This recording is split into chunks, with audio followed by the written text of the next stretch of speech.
What's up everyone, and welcome to another episode of Kelvin's Garage. We have a very special episode for you today. We are going to change out the ball joints of the 2006 to 2011 Ace Gen Honda Civic.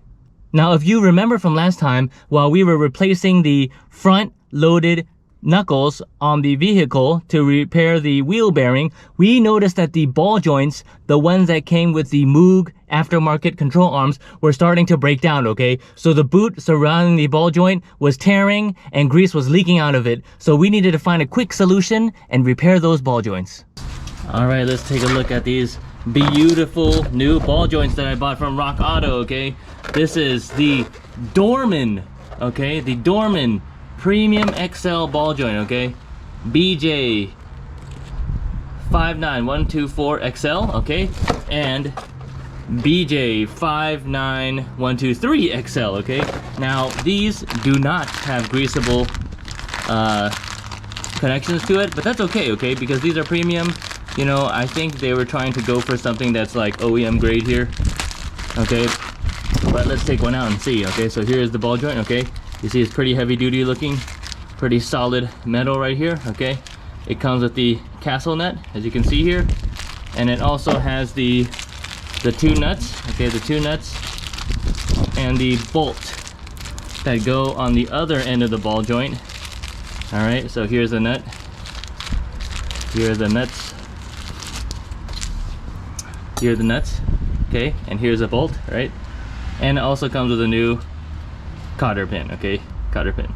Alright, and because these are considered the premium grade ball joints, okay? These are actually kind of pricier, right? So these were $31.79 each, okay? $31.79 each. They're already pre-lubricated, okay? So they're sealed here. We've got a rubber boot over here, okay? So you can tell which one's the right and the left side by the way it's shaped here. If you look at the bottom here, it's actually, the angle is a little different, you see? Okay, so once you've got the car jacked up, just go at it with your impact wrench, 3/4 of an inch on the lug nuts. Okay, remove the wheel. Okay, next we're gonna undo the cotter pin on the tie rod. Very malleable piece of metal. We'll just peel it around like so, okay? You compress it so that it's nice and flat. Very arrow-like, and then just pull it out the other side. Should be fairly easy. Okay, and then we're gonna take our 19mm and just impact wrench it out. Okay, no issue there. And then we're just gonna take our hammer and hammer out the tie rod. Okay, here we go, just like so. Okay, see how easy that was? Okay, for the ball joint, you don't necessarily have to take out the tie rod, okay, but it's a little bit easier to access the ball joint bolt if you go behind here, okay, if you take off the tie rod, okay. Okay, so from here, I'm going to undo the cotter pin. All right, last time I redid the cotter pin, I'm gonna undo it again now. Pull it out.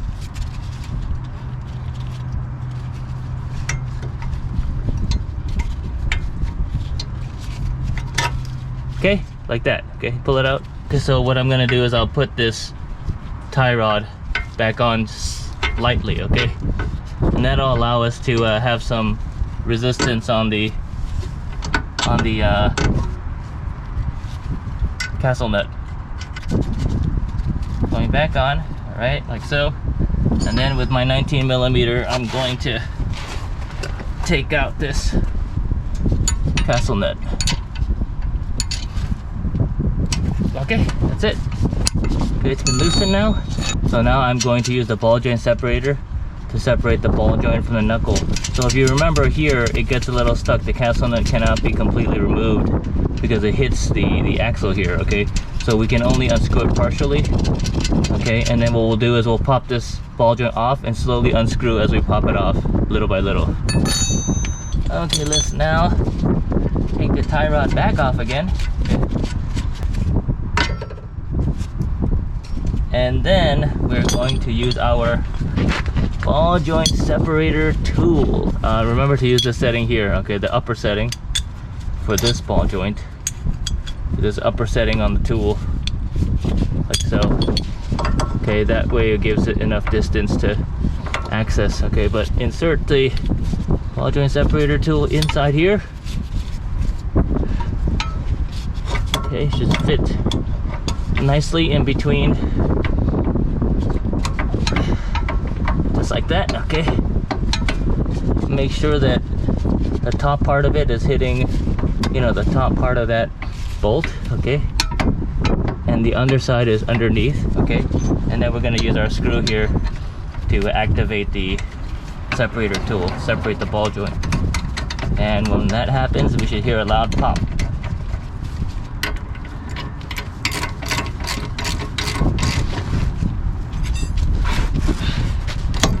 Okay, that's it. Yeah, ball joint is separated. That one was easy. You can back out the tool. And the screw, the nut still won't be able to come off, okay, because there's this limited distance between here and the top. But the ball joint is now separated officially. Okay, I also at this point like to remove these, okay, the knuckle mounting bolts, okay. The reason why I like to do that is because the knuckle can then move freely around, all right, and that will allow liftoff from the ball joint much easier. Okay, some people claim that you don't have to do this, but I just found it much easier to do it. Okay, now we're going to remove the upper knuckle mounting bolts with the breaker bar. Okay, so let's do it.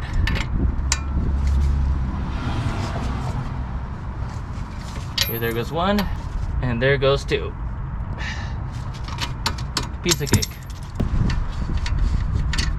Okay, we should be able to take out the mounting bolts now. There goes one. Okay, and there goes two. Okay, and you can see that the knuckle now is kind of free to move. Okay, there's a lot of play in it. Okay, remove the two ball joint mounting nuts and bolt. Okay, so we're coming at it from the bottom angle here. Okay, got my breaker bar. Okay, you could also try to use impact wrench if you like.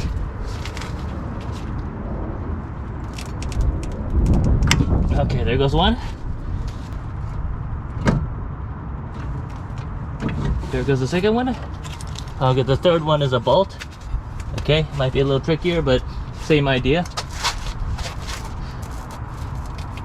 Okay, and that's it. Remove these three.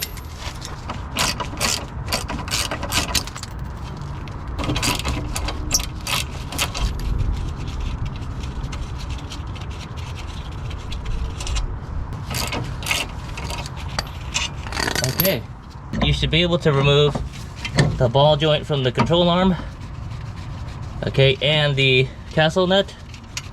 I'm taking that off. The ball joint should also come off. There should be a lot of play. Okay, there goes the ball joint. See that?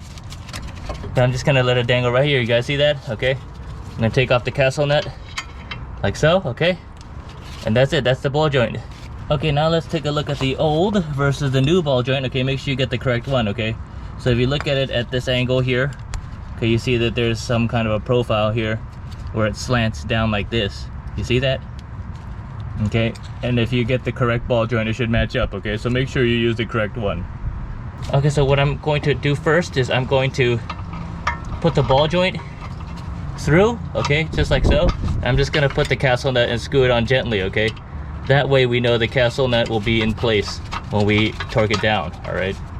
So then, with this in place, I'm going to lift this entire knuckle assembly, okay, and maneuver it so that this ball joint, the two bolts, go into the control arm. So here we go. Lifting and maneuvering.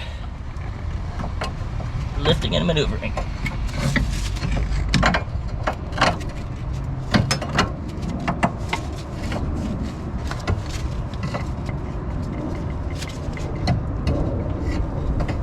Okay. Okay. It's one side. Got the other side. Okay, just maneuver this thing in, and as it's getting in there, you can tighten a little bit of that. All right. Make sure this upper strut is not getting in the way. All right, make sure it's not getting in the way. But that's why we loosened it. Okay, but just press forward and wiggle it. It should get in. Okay, it should get in. Okay, there we go. See? You guys see that? just squiggled it in. Okay, now with our new hardware, we're gonna put this in place. Okay, we've got our new bolt and our 2 new nuts. Okay, so here's our bolt. Gonna put that in place down below. Actually, what's probably easier is to do the nuts first. That way it brings these two together, the control arm and the ball joint. Put the 2 nuts in place. Okay, here's one right here. Okay, here's one right here. Okay, and just kind of hand tighten, and then we'll tighten it down gently with the wrench. And what that'll do is it'll bring these control arm and the ball joint together. Do some maneuvering to get the bolt in there, but let's try to get the bolt in there as well. Okay, I'm just lifting the entire assembly and screwing the bolt in there. Okay, it is going in without any issue, but at this point we can torque these down.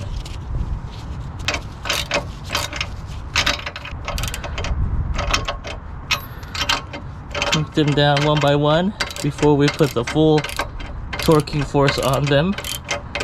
Okay, I had some problem earlier with this bolt here. Turns out it's 17. Okay, so this is 17. Okay, the nut is 19.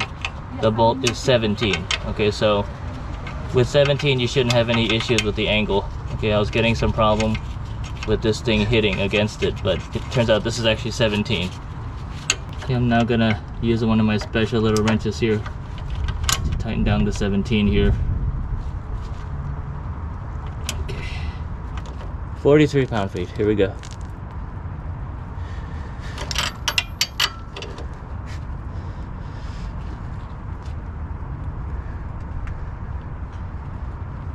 One, 2, 3. Okay. Same with this one.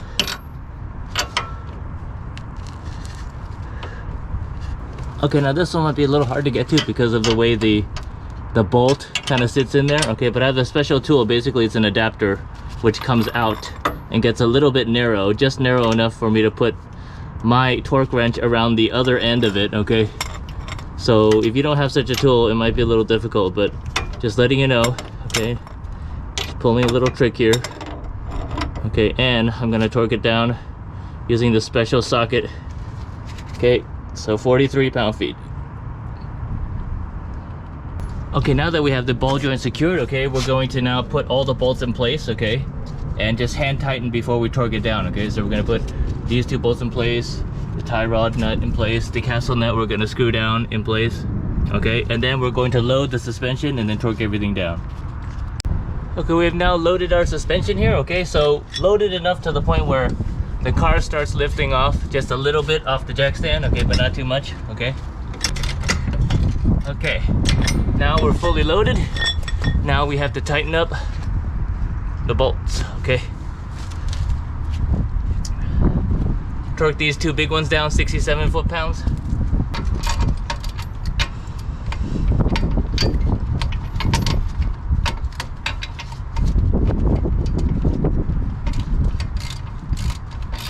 Okay, so torque down the 2 big knuckle bolts. Okay, 19 millimeter on the right, 17 millimeter on the left. Okay, and it's 67 pound-feet. Okay, 67. Here we go.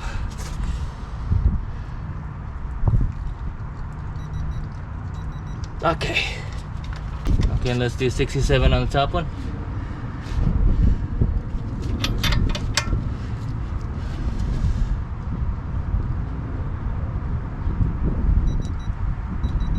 Okay.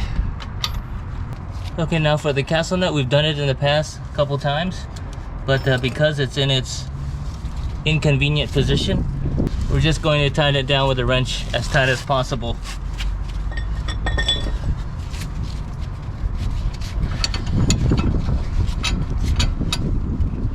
Just get around the castle nut with the wrench. Okay, and then tighten it 19 millimeter.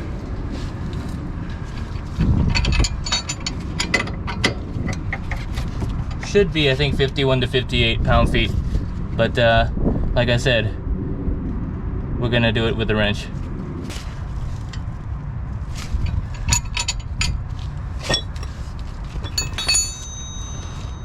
Okay, you see that castle nut? Okay, so remember, we're gonna torque it down. Now you see where the hole lines up. We have to line up the hole with one of the little castle peaks. Okay, so that's very important that we do that, because so that way we can string the cotter pin through. Okay, now we're gonna insert the cotter pin. It's fairly straightforward. Okay, the shape has already been pre-done on these Dorman parts, so all we really need to do is get it to come in from one of the sides. Okay, I'm stringing it through the back towards the front. Okay, and then just open up the arrow section. Okay, what I call the arrow section. If you want, you can even string it through around here.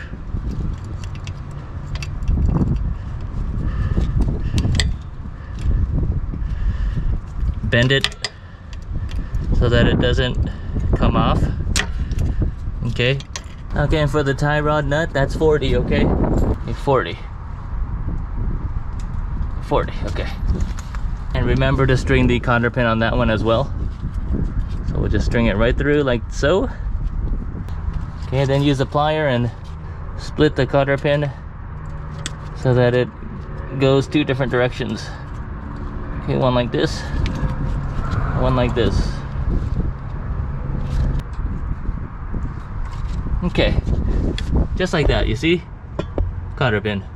Okay, decompress the suspension. Okay, I'm gonna release this jack here. Let the thing kind of come down now.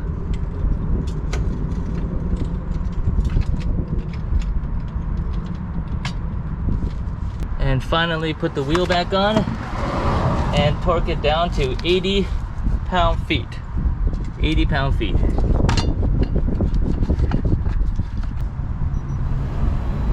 Okay, 80. So here, same. Okay, let the car down nice and easy. Remove the jack stands.